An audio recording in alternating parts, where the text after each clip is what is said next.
So Katonda n'akusimayo n'akujja ewala n'akujjayo mpolampola. Kati bw'owulira banno bajjeeyo ate towulira nnogu balina gye bavudde. Yesu yebazibwe. Wakirisanyuka nabo. Celebrate with them. Rejoice with them.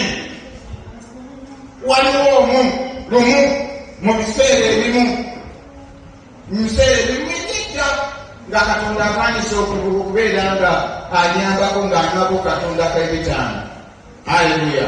Waliwo omuntu omu yangamba naye Katonda w'alidiimu ndi asosola. Nywedde ekasa Katonda kabitaano. Ndi mu kwejjako obunenaazako ennaku yange.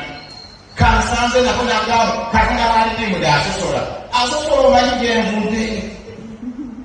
Naawe odeyo oyiteyo akusosola akugjeeyo. So abantu abatamanyi Katonda wakugje baleme kumala kwegomba Kristo lyakuwadde. Yesu yebazibwe.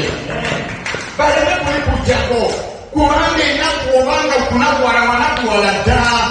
Bwekuba okukaaba wakaabakaaba ki? Kyobulaba nze nabagamba nti nze bw'ogyera wange ng'okaaba nze akambe gagwamu. Terayo okubagamba ekyo kubanga nabulaabona ekimala n'empita mu nnaku emala. Kati saawa zino sikyakaaba. Nzikiriza mukkiriza Katonda neŋŋamba kino bwe kiba kigaanye Katonda eyanzijeeyo ate asobola okukola ekyamagero ekirala. Yesu yebazibwe. So agambye nti totya. Don't fear their insults. Leka bayogere kubanga ne bwe boogera lwe lusembayo okuggyako nga gwe tolina kukkiriza Mukama nti Katonda akusimayo.